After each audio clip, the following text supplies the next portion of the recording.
এবার সমন্বয়ক সার্জিস আলমকে ইচ্ছা মতন পিটিয়েছেন বিএনপি। এইদিকে কঠিন অ্যাকশনে যাচ্ছেন সেনাপ্রধান। বিস্তারিত জানতে ভিডিওগুলো সম্পূর্ণ দেখুন।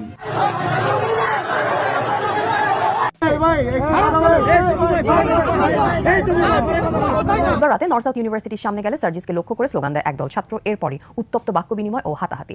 এতে এক শিক্ষার্থী ছুরিকাঘাতে আহত হন। ঘটনা নর্থ সাউথ বিশ্ববিদ্যালয়ের সামনে শিক্ষার্থীদের উপর হামলার ঘটনায় ছাত্রদল জড়িত বলে অভিযোগ করেছেন বেসরকারি বিশ্ববিদ্যালয়ের শিক্ষার্থীরা। গতকালকে গভীর রাতে আমাদের ব্লুটুথ বয় সার্জিসের উপরে ব্যাপক হামলা হয়েছে।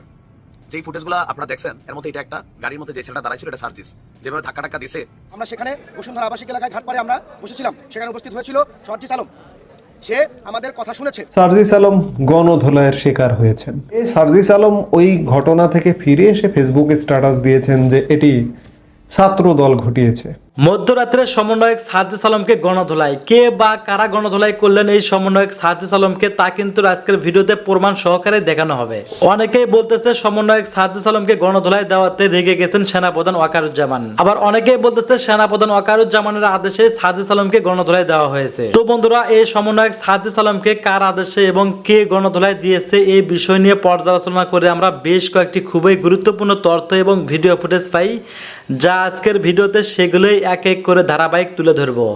যদিও আজকের ভিডিওটা কিছুটা লং হতে পারে, তবে ভিডিওতে জানতে পারবেন এই সমন্বয়ক সার্জিস আলমকে কে গণধোলাই দিয়েছেন। শুধু তাই না, আরো জানতে পারবেন বর্তমান বাংলাদেশের রাজনীতির প্রেক্ষাপট আসলে কোন দিকে যাচ্ছে।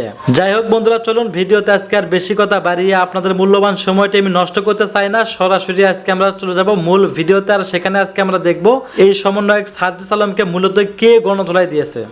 সার্জিস আলম এবং তার অনুসারীরা হামলার শিকার হয়েছেন। কেন তাদেরকে হামলার শিকার হতে হচ্ছে? তাদের নিজেদের পেতে রাখা ফাঁদেই কি তারা পড়তে যাচ্ছেন? সেই প্রশ্নটা আমি তুলতে চাই এবং এ নিয়ে দুই একটি মন্তব্য করব। তার আগে একটু তিনি ফেসবুকে কি লিখেছেন সেটি একটু আপনাদের জানিয়ে রাখি। ভাইরাল হওয়া যে ভিডিওগুলো তাতে এবং বিভিন্ন গণমাধ্যমে প্রচারিত যে সংবাদ ইলেকট্রনিক্স মিডিয়াতে, তাতে দেখা গেছে যে সার্জিস আলম এবং তার অনুসারীদের উপর হামলা করা হচ্ছে। তবে তিনি ফেসবুকে যে স্ট্যাটাসটি দিয়েছেন তাতে তিনি নিজের উপর হামলার বিষয়টি অ্যাভয়েড করে গেছেন। তার অনুসারীদেরকে ধারালো অস্ত্র দিয়ে আঘাত করা হয়েছে, ইনজুর্ড হয়েছে, সে বিষয়ে তিনি বলেছেন। তিনি বলছেন যে বুধবার সন্ধ্যা 7টা থেকে রাত 10টা পর্যন্ত নর্থ সাউথ ইউনিভার্সিটি এলাকা বা বসুন্ধরা এলাকায় তিনি সহযোদ্ধার সঙ্গে আড্ডা দিয়েছেন। একটা পর্যায়ে নর্থ সাউথ ইউনিভার্সিটির সামনে দিয়ে আসার সময় 10-12 জনের একটি দল, তাদেরকে টোকাই দুষ্কৃতকারী বলে মনে হচ্ছিল এবং তিনি মনে করছিলেন যে বিব্রতকর পরিস্থিতি সৃষ্টি করতেই তারা জটলা পাকিয়েছে। তিনি বলছেন ফেসবুক স্ট্যাটাসে, পরবর্তীতে ছাত্র দলের শাকিল তার নেতৃত্বে তার সাথে থাকা টোকাই দুষ্কৃতকারী সন্ত্রাসীদের নিয়ে পূর্বে আমার সাথে থাকা ওই প্রাইভেট ইউনিভার্সিটির ছেলেদের উপরে ধারালো অস্ত্র দিয়ে হামলা করে এবং সরাসরি মাথায় ও পিঠে আঘাত করে একাধিক জনকে রক্তাক্ত করে। সার্জিস আলম বলছেন যে 16 বছর ধরে ছাত্রদল টোকাই লীগের দ্বারা নির্যাতিত হওয়ার পর আজকে যদি ছাত্রদলের কেউ একইভাবে টোকাই লীগের সন্ত্রাসীদের মতো আচরণ করে, তাহলে তারও পরিণতি টোকাই লীগের মতো হতে হবে। খুব বেশি দিন লাগবে না। শিক্ষা নেন, সময় থাকতে নিকট অতীত থেকে শিক্ষা নেন। আমরাও চাই সবাই শিক্ষা নিক, শিক্ষা সবারই নেওয়া উচিত। আর এই যে হামলার শিকার হলেন, এর আগেও তো হাসনাত আবদুল্লাহ হামলার শিকার হয়েছেন ঢাকা বিশ্ববিদ্যালয় এলাকায়, যে 7 কলেজের আন্দোলন শিক্ষার্থীদের ঢাকা বিশ্ববিদ্যালয় এলাকায় গেছেন তারা তাদের দাবি জানাতে, সেখানে হাসনাত আবদুল্লাহ এসে নাক গলালেন এবং তিনি হামলার শিকার হলেন। সার্জিস উপর যে হামলাটি করা হয়েছে আমরা তার তীব্র নিন্দা জানাই অবশ্যই, কিন্তু যে প্রশ্নটি তুলছিলাম যে তারা তাদের নিজেদের পেতে রাখা ফাঁদে পা দিচ্ছে কিনা। এখন তো যেখানে সেখানে মবের সৃষ্টি হচ্ছে, মব ক্রিয়েট করে গণপিটুনি থেকে শুরু করে উদ্দেশ্যমূলকভাবে যখন যেমন ইচ্ছে সব কিছুর উপরে হামলা করা হচ্ছে, হামলার নির্দেশ দেওয়া হচ্ছে। এই ধরনের মবের সঙ্গে সার্জিস আলম কিংবা হাসনাত আবদুল্লাহদের কি সরাসরি সম্পর্ক নেই যদি সে প্রশ্ন তুলি?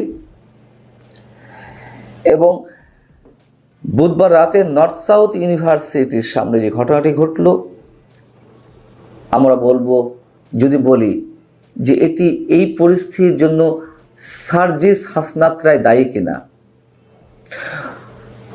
ছাত্রলীগের কথা বলা হচ্ছে, ছাত্রলীগের হেলমেট বাহিনী সম্পর্কে আমরা জানি, কিন্তু তার চেয়েও ভয়ঙ্কর যে বাহিনী এসেছে বুলডোজার বাহিনী।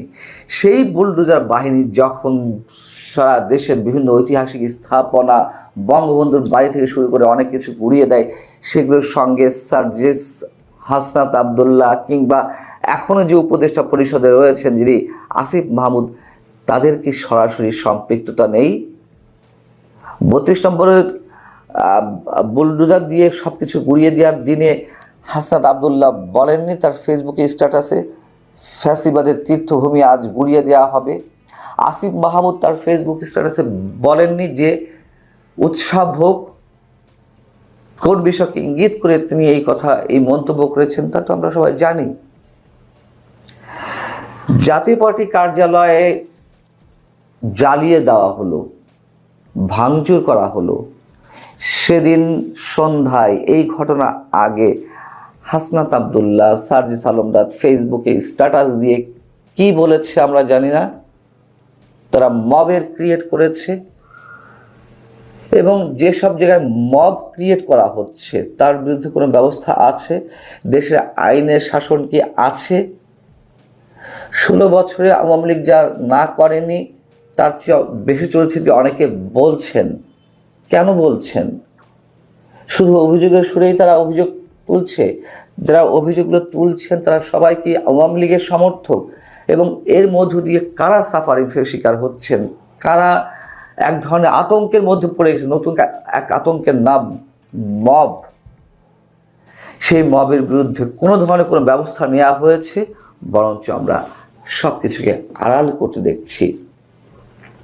অতএব এই যে আইনের শাসন নেই, ভয়ঙ্করভাবে সব জায়গায় মব, সব জায়গায় উশৃঙ্খল জনতার একটা রাজত্ব চলছে, সেই রাজত্ব সৃষ্টি করেছে কারা? এর আগে তো তারা নিজেরাই বিচার অঙ্গন থেকে শুরু করে সব জায়গায় মবের সৃষ্টি করেছে জানাতন দাবির প্রেক্ষিতে। এমনকি বঙ্গভবন পর্যন্ত রক্ষা পায়নি, সেনা সদস্যদের উপর আক্রমণ করা হয়েছে।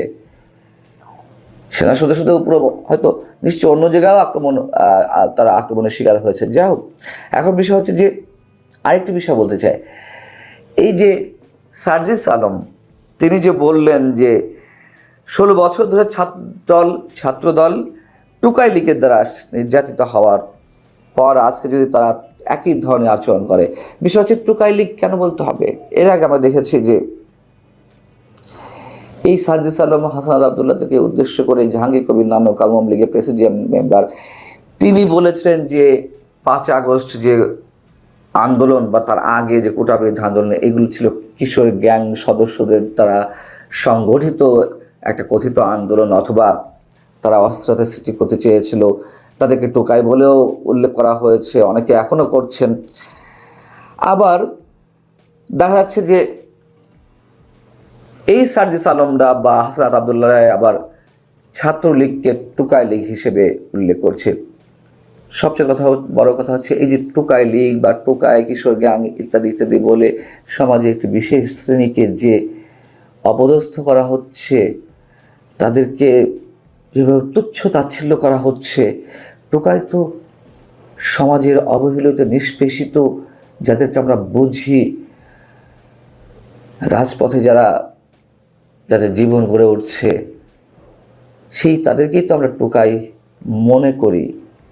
টোকাই শব্দটা তো একটা প্রতীকী শব্দ, সমাজের এলিট ক্লাসের প্রতি প্রচণ্ডভাবে এক ধরনের কটাক্ষ থেকে এই টোকাই শব্দের উৎপত্তি। এবং এই টোকাই শব্দটি যিনি উল্লেখ করেছিলেন প্রথম প্রখ্যাত কার্টুনিস্ট রণবীর, তাকেও এই সরকারের সময় ঢাকা বিশ্ববিদ্যালয়ের এলাকায় গিয়ে অবাঞ্ছিত হতে হয়, তাকে সেই অনুষ্ঠান থেকে বলা হয় যে আপনি চলে যান। বোঝা তো যাচ্ছে যে কোথায় গিয়ে পৌঁছেছি আমরা। এখন টোকায় আসলে কারা? সার্জিস আলম, হাসনাত আব্দুল্লাহ এখন যা করছে এবং যে ঘটনা, মানে কয়েকটি ঘটনা তারা হামলার শিকার হলেন, এই প্রশ্নটাই আবারও তুলতে চাই যে এটি তাদেরই পেতে রাখা ফাঁদ কিনা, সেই ফাঁদে তাদেরকেই আটকাতে হচ্ছে কিনা।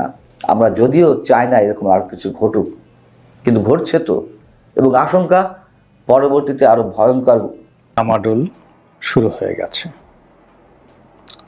বিএনপি এবং সমমনা যারা দল রয়েছেন তাদের এক দাবি ডিসেম্বর মাসের মধ্যেই নির্বাচন হতে হবে। তো ডিসেম্বর মাসে যদি নির্বাচন হয়, সঙ্গত কারণে জানুয়ারি মাসে আমরা একজন নতুন প্রধানমন্ত্রী পাবো, যদি প্রেসিডেন্সিয়াল ফর্ম অফ গভর্নমেন্ট প্রতিষ্ঠিত না হয়। অর্থাৎ এখন যে সংসদীয় গণতন্ত্র রয়েছে, সেই সংসদীয় গণতন্ত্রে সরকার প্রধান হিসেবে আমরা একজন প্রধানমন্ত্রীকে পাব। এবং এখন আমাদের যে স্বাভাবিক ক্যালকুলেশন, সেই ক্যালকুলেশন অনুযায়ী যদি নির্বাচন হয়, সেখানে বিএনপি ব্যাপক সংখ্যাগরিষ্ঠতা পাবে। শুধু সংখ্যাগরিষ্ঠতা নয়, বাস্তব অবস্থা হয়েছে যে বিএনপি সম্ভবত 300 আসনেই তার প্রার্থী অথবা বিদ্রোহী প্রার্থী জয়লাভ করে আসবে। এবং এটি কতটা জটিলতা তৈরি করবে সেটা আপনাকে জাস্ট সংক্ষেপে বলছি। আমি কয়েকবার বলেছি ভিডিওতে, তারপর এখানেও বলছি। ধরুন আমরা ঢাকা শহরে দেখি সমন্বয়কদের একটা ভাবসাব আছে, তারা সরকারি প্রোটোকল নিয়ে জেলা শহরে যাচ্ছে, আবার সেখান থেকে চলে আসছে, পত্র পত্রিকাগুলো তাদেরকে দারুণভাবে হাইলাইট করছে। কিন্তু তাদের মধ্যে থেকে কেউ প্রধানমন্ত্রী হবেন, সার্জিস প্রধানমন্ত্রী হবেন, মাহফুজ হবেন, এই কথা আমরা কিন্তু কেউ কল্পনাও করতে পারি না। অধিকাংশ তারা যারা উপদেষ্টা রয়েছেন, এটা দেখে আমাদের অনেকের চোখ টাটাচ্ছে যে এত অল্প বয়স, যারা একটা চাকরি চেয়েছিল বিসিএস এর, আর সেখানে তাদেরকে একেবারে মন্ত্রী বানিয়ে দেওয়া হলে, এরকম কথাবার্তা অনেকে বলার চেষ্টা করছেন। এবং সাধারণ মানুষ সেখানে সায় দিচ্ছেন। কেউ বলছেন না যে না, তাদের সে যোগ্যতা রয়েছে। নেপোলিয়ন বোনাপার্ট যদি 21 বছর বয়সে সম্রাট হতে পারেন, তারা কেন পারবেন না? জুলিয়াস সিজার যদি 25 বছর বয়সে ওটা হতে পারেন, কেন পারবেন না? আকবর সাহেব, সম্রাট আকবর, তিনি যদি 11 বছর বয়সে দিল্লি সিংহাসনে আসীন হতে পারেন, তাহলে তিনি কেন পারবেন না? এখন এরা যারা আছেন তারা কেন পারবেন না? এরকম। তো যাই হোক, সেই কথা কিন্তু আমরা কেউ বলছি না। 2 নম্বর, আমরা যেটা দেখছি ঢাকা শহরে জামাত ইসলামের একটা বিরাট তৎপরতা। অবস্থা দৃষ্টি মনে হচ্ছে যে জামাতের আমিরই প্রধানমন্ত্রী হয়ে যাবেন। তিনি যাচ্ছেন, সবার সঙ্গে করমর্দন করছেন, অনেককে জড়িয়ে ধরছেন, বাচ্চাদেরকে আদর করছেন, চুমো দিচ্ছেন। কিন্তু সমস্যা হচ্ছে যে এই সম্মানিত মানুষটির যে কর্মকাণ্ড, সেই কর্মকাণ্ড নিয়ে ট্রল হচ্ছে। তিনি একটা শিশুকে কেন চুম্বন দিচ্ছেন? তাহলে কি তার কোনো ছি, এই সমস্ত কথাবার্তা কিন্তু বলা হচ্ছে। তারপর তার একটা উপাধি দেয়া হয়েছে, মুরব্বি, যে একটা ভাইরাল ওয়াজের একটা শব্দ, মুরব্বি, হু। তো ওইরকম তাকে নিয়ে, তার যে কোনো কর্মকাণ্ড নিয়েই এখন জামাত বিরোধী যারা রয়েছে তারা মুরব্বি, উহু এই সকল শব্দ বলার চেষ্টা করছেন। তো কাজেই তিনি যদি আগামীতে প্রধানমন্ত্রী হন, তাহলে এই জিনিসগুলো বন্ধ হবে না। এই জিনিসগুলো বন্ধ করতে হলে তাকে তখন অত্যাচার করতে হবে। আর বিএনপি যদি জয়লাভ করে, তাহলে সঙ্গতির কারণেই তাদের দুজনের একজন, বেগম খালেদা জিয়া অথবা তারেক রহমান সাহেব, যে কোনো একজন প্রধানমন্ত্রী হবেন। তো বেগম জিয়া একাধিকবার প্রধানমন্ত্রী ছিলেন, তো তিনি হলে কি হবেন, কেমন দেখাবে, এটা আমরা মোরালে সবাই জানি। তারেক রহমান সাহেবকে নিয়ে অনেকের আগ্রহ থাকতে পারে যে তিনি যদি প্রধানমন্ত্রী পদে বসেন তাহলে জিনিসটা আসলে কেমন হবে। তো এই বিষয়গুলো নিয়ে আমরা সাধারণ দৃষ্টিতে আলাপ আলোচনা করছি যে অমুকে প্রধানমন্ত্রী হতে পারেন, অমুকে প্রধানমন্ত্রী হতে পারেন। কেউ হয়তো বলছেন যে সামরিক শাসন আসবে, অনেক দিন সামরিক শাসন চলবে, তো সেখানে প্রধান সামরিক আইন প্রশাসক যিনি, তিনি নির্বাহী ক্ষমতা করায়ত্ত করে প্রেসিডেন্টের দায়িত্ব পালন করবেন এবং তখন সংবিধান কিছুই থাকবে না, অতীতের জিয়াউর রহমান সাহেবের মতো, এরশাদ সাহেবের মতো। তো সেক্ষেত্রে কে হবেন এটা নিয়ে আমরা কেউ জানি না। তারপরে অনেকে বলছেন যে নাঈনুস সাহেবই অনেকদিন থাকবেন, তিনি রাষ্ট্রপতি হবেন, তার বিশ্বাসভাজন একজনকে হয়তো তিনি প্রধান উপদেষ্টা করবেন। সংবিধানকে যে দ্বিতীয় বিপ্লব বলা হচ্ছে, সেই দ্বিতীয় বিপ্লবের মাধ্যমে সংবিধানকে ছুঁয়ে ফেলে দিয়ে একটি নতুন বিপ্লবী সরকার হবে এবং এটা দীর্ঘমেয়াদে ডক্টর মোহাম্মদ ইউনূস যতদিন আছেন ক্ষমতায় থাকার জন্য তার পেছনে যে লাইন আপ রয়েছে, সেই লাইন আপ অত্যন্ত সুকৌশলে এই কাজগুলো করে যাচ্ছে এবং সেই কাজগুলো সফল করার জন্য যত কূটকৌশল দরকার, যত বুদ্ধি প্রজ্ঞা দরকার, সবকিছু তারা কিন্তু চালিয়ে যাচ্ছেন। যাই হোক, বাস্তবতা হলো যে কোনোটার ব্যাপারে আমরা নিশ্চিত হতে পারছি না। ডিসেম্বরের নির্বাচনের ব্যাপারে যেমন আমরা নিশ্চিত হতে পারছি না, আগামীতে কার অধীন শাসন হবে তাও নিশ্চিত হতে পারছি না, আর প্রধানমন্ত্রী কে হবেন তাও আমরা নিশ্চিত হতে পারছি না, রাষ্ট্রপতি কে হবে তাও আমরা নিশ্চিত হতে পারছি না। কিন্তু আপনি যদি প্রকৃতির আইন দেখেন, ল অফ নেচার, তাহলে আপনি খুব সহজে বুঝতে পারবেন কে আগামীর প্রধানমন্ত্রী হতে যাচ্ছেন। প্রথমত, জাতি হিসেবে যদি আমরা খুব খারাপ প্রকৃতির হই, বজ্জাত প্রকৃতির হই, বনি ইসরায়েলদের সে অভিশপ্ত সম্প্রদায়ের মতো হই, তাহলে ওই যে তালুত এবং জালুত রাজার যে কাহিনী, অত্যাচারী রাজা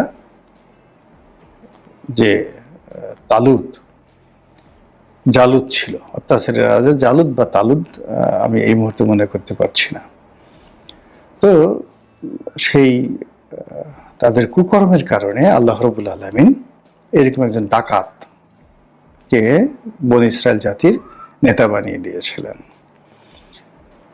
তাদের অত্যাচার থেকে বাঁচার জন্য বনী ইসরায়েলরা কেঁদেছে, কাঁদার পর তখন আল্লাহ রাব্বুল আলামিন তাদের জন্য নেতা পাঠিয়েছেন, যিনি হযরত দাউদ আলাইহিস সালামের শ্বশুর ছিলেন। আমি এই তালুত এবং জালুত এই দুটো নামের মধ্যে ডিফার করতে পারছি না। সম্ভবত তালুত ছিলেন আল্লাহর পক্ষের আর জালুত ছিলেন জালেমের পক্ষের। আল্লাহ মাফ করুন, আপনারা মাফ করুন যদি তথ্য বিভ্রান্ত হয়ে থাকে। এর কারণ হলো যে আমি কোনো স্ক্রিপ্ট নিয়ে ভিডিও করি না বা আমার সামনে কোনো প্রস্তুতি থাকে না, জাস্ট হেডলাইনটা তৈরি করে এরপর আমি বক্তব্য দিতে থাকি, যার জন্য এর মধ্যে যে তথ্যপত্রগুলো আসে মানুষ ভুল করে। সব তথ্য মনে রাখা মানুষের পক্ষে সম্ভব নয়, টু দি পয়েন্টের সন্তারিক সহ। তারপর আমি চেষ্টা করি যে আমার এই ভিডিওগুলো শুনে আপনারা ইতিহাস, সাহিত্য, সংস্কৃতি, গল্প, উপন্যাস, ধর্ম, কোরআন, হাদিস আমি যতটুকু জানি ততটুকু বলার চেষ্টা করি। তো এক্ষেত্রে কিছু 19-20 হতে পারে, এটা ক্ষমা সুন্দর দৃষ্টিতে দেখে আমার যে মানবিক দুর্বলতাগুলোকে স্মরণ করে আমি যে উদ্দেশ্যে বলতে চাচ্ছি সেই উদ্দেশ্যটিকে যদি আপনারা মেনে নেন আমার জন্য ভালো হয়। তো যেটা বলছিলাম যে আপনি যখন খুব খারাপ প্রকৃতির হবেন, বনী ইসরায়েলের সেই সম্প্রদায়ের যারা অবাধ্য ছিল, যারা খারাপ ছিল, অন্যের ধন সম্পদ হরণ করার চেষ্টা করত, তাদের জন্য আল্লাহ রাব্বুল আলামিন এই জালুত প্রকৃতির বা অত্যাচারী প্রকৃতির শাসক দান করেন। দেখেন, আমাদের জাতীয় চরিত্র দেখেন, আমাদের জাতীয় চরিত্র একটু ভালো হয়নি। শেখ হাসিনা চলে গেছেন, আমরা কি তেলের বাজারের সিন্ডিকেট বন্ধ করতে পেরেছি?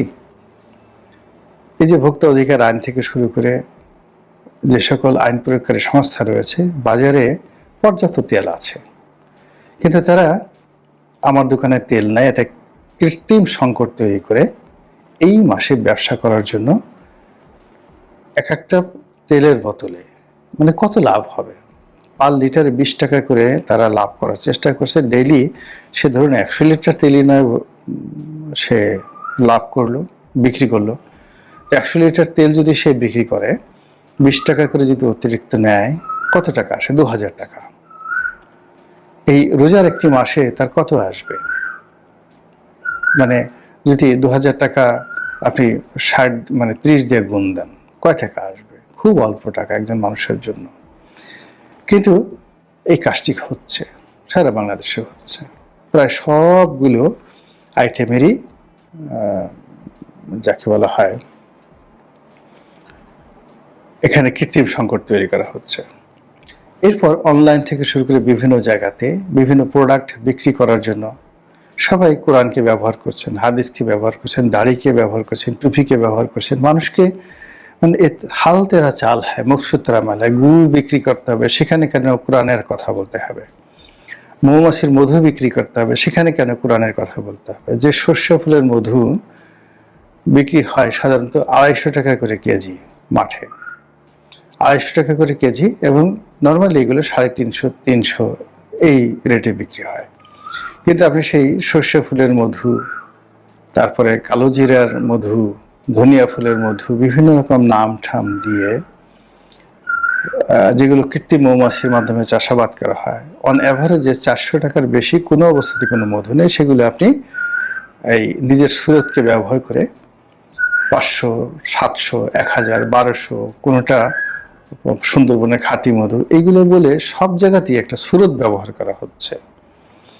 এখন এদের জন্য, যারা মন্দ লোক, তাদের জন্য আসলে কখনোই ভালো শাসক এসে 1 মিনিট টিকতে পারবে না।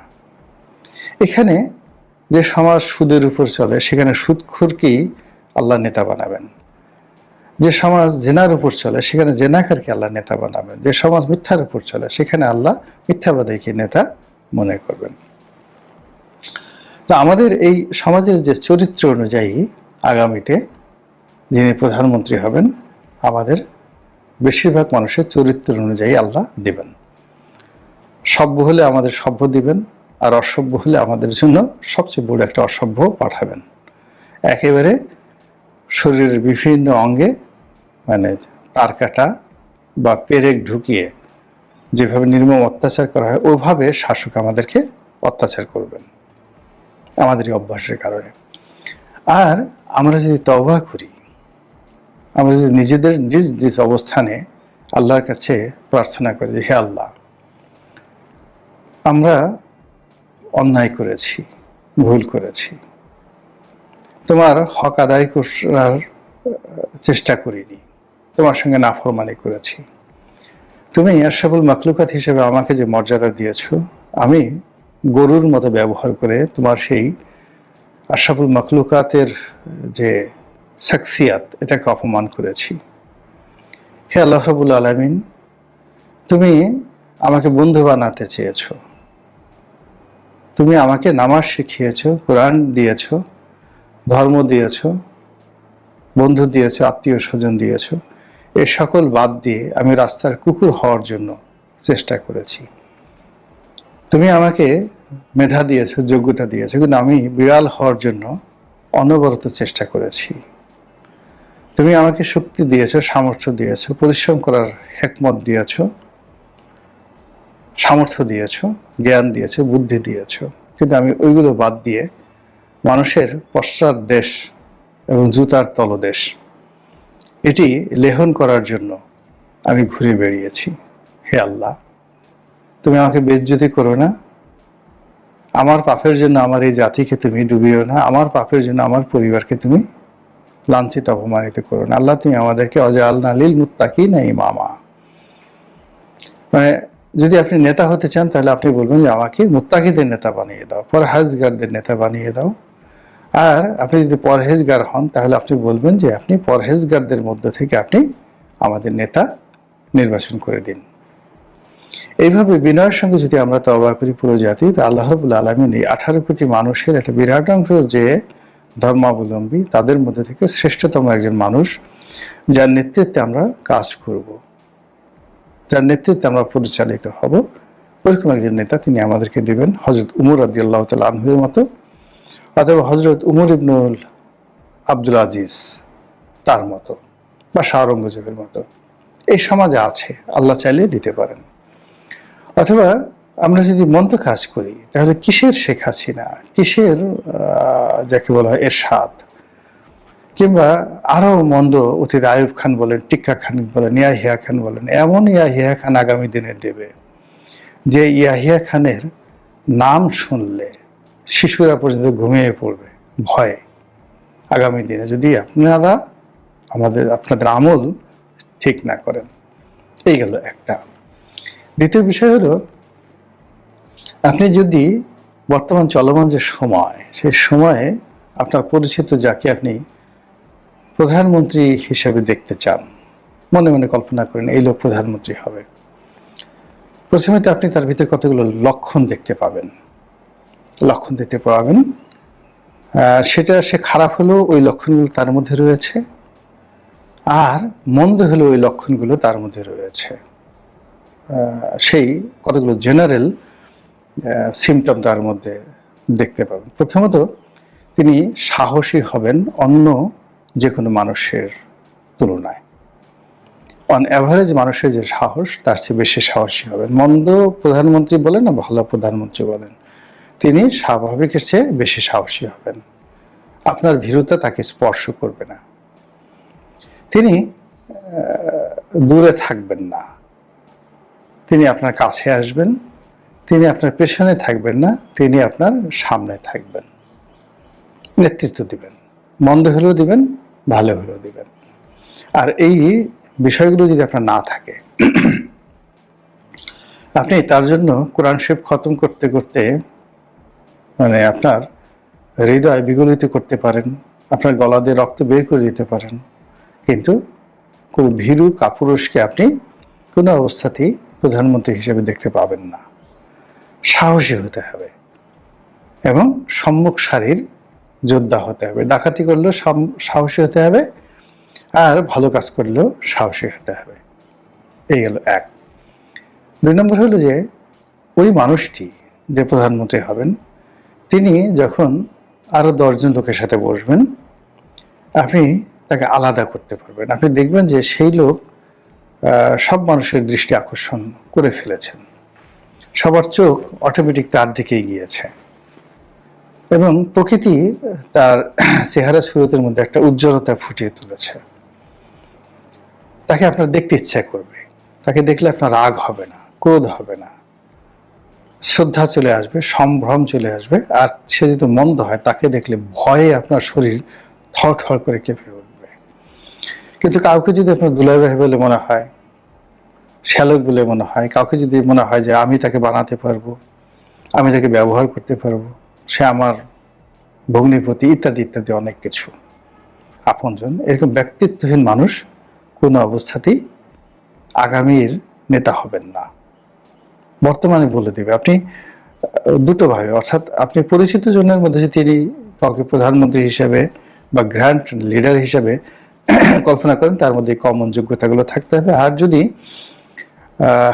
আপনি এই ধরনের কোনো লোক খুঁজে না পান, তাহলে আল্লাহ এমন একজন লোককে ব্যবস্থা করে দিবেন, অন দ্য লং রানে সে সমাজে লুকায়িত থাকে কিন্তু হুট করে চলে আসবে। আপনি আমাদের এই জাতির ক্রান্তিকালে একটা সময় ধরেন বিচারপতি শাহাবুদ্দিন সাহেব এসেছিলেন, তাকে দেখে আপনার কি মনে হয়েছে যে এই লোক দেশের এরকম নাম করে একজন রাষ্ট্রপতি হতে পারেন? কিংবা জিয়াউর রহমান সাহেব যখন এসেছেন, ওনাকে তো 15 আগস্ট পর্যন্ত কোনো লাইমলাইটে ছিলেন না, কেউ তাকে নিয়ে কেউ কল্পনাও করেনি। এমনকি নভেম্বর মাসের 7 তারিখ পর্যন্ত তাকে নিয়ে কেউ কিন্তু ভাবেনি যে তিনি বাংলাদেশের রাষ্ট্রপতি হতে পারেন। কিন্তু যখনই তিনি সামনে চলে এসেছেন, আপনি দেখেন তার লক্ষণগুলো ঠিক ওইরকম, আমি যেভাবে বললাম ওইরকমই ছিল। তো এরকম মানে আপনি বঙ্গবন্ধুকে দেখেন, সেই 1953 বঙ্গবন্ধুর একটা ছবি দেখেন, আপনি সবার মধ্যে থেকে তাকে আলাদা করতে পারবেন। তার হাঁটা, তার চলা, তার কথাবার্তা, তার কর্মকাণ্ড সবকিছুই অন্য থেকে আলাদা। ইসে প্রাইম মিনিস্টার।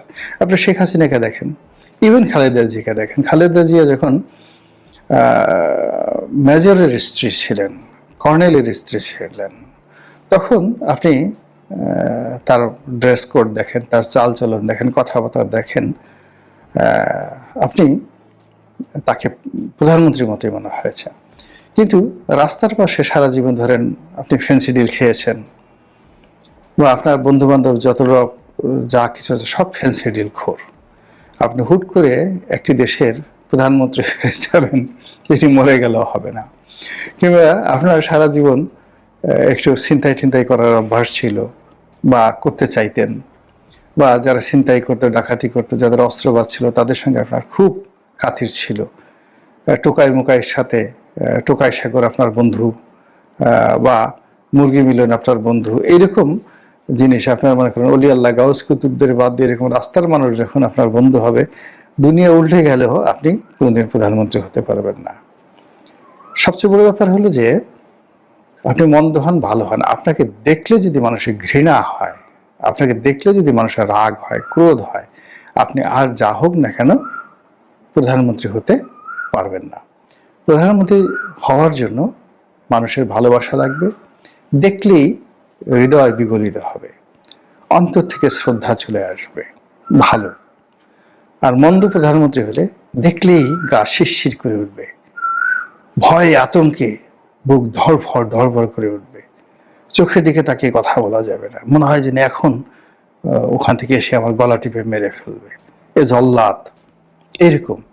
কিন্তু আপনাকে দেখলে যদি মনে হয় টোকাই, আপনাকে দেখলে যদি মনে হয় ভিখারি, আপনাকে দেখলে যদি মনে হয় ফেন্সিডিলখোর, আপনাকে দেখলে যদি মনে হয় বেকুব, আপনাকে দেখলে যদি মনে হয় লেখাপড়া না জানা অশিক্ষিত মানুষ, আপনাকে দেখলে যদি মনে হয় যে আপনি মন্দ লোকদের সঙ্গী সাথী, আপনি জেনাকার, আপনি ব্যভিচারী, আপনাকে দেখলেই মনে হবে আপনি দেখা যাচ্ছে নিজের ঘরের সামগ্রী রেখে অন্যটা খেতে পছন্দ করেন। ধন্যবাদ প্রিয় দর্শকবৃন্দ, আমাদের ফুল ভিডিওটি দেখার জন্য আপনাকে জানাই অসংখ্য ধন্যবাদ। তো বন্ধুরা, এতক্ষণ আপনারা যে সোশ্যাল মিডিয়াতে ভিডিওগুলো দেখতে পেয়েছেন, সমন্বয়ক সার্জিস আলমকে গণধোলাই করা হয়েছে, এমন একটি নিউজ বর্তমান বাংলাদেশের সোশ্যাল মিডিয়াতে ভাইরাল হওয়া ছড়িয়ে পড়ছে। তো বন্ধুরা, মূলত কিন্তু সমন্বয়ক সার্জিস আলমকে গণধোলাই দেওয়া হয়নি, এরকম মানে একটা সিক্রেট হচ্ছিল বা একটা গন্ডগোল হয়েছিল, বা সেখানে কোনো গায়ে হাত তোলা হয়নি। অনেকেই বলতেছে সমন্বয়ক সার্জিস আলমকে গণধোলাই দেওয়া হয়েছে। বন্ধুরা, এটা গুজব এবং ফেক। দয়া করে আপনাকে গুজবে কান দেবেন না এবং ফেকে কান দেবেন না। যাই হোক বন্ধুরা, এমন নিত্য নতুন আপডেট খবর সবার আগে পেতে চাইলে এখনই আমাদের এই পিচ্চি সাকিব ইউটিউব চ্যানেলটি সাবস্ক্রাইব করুন। ধন্যবাদ।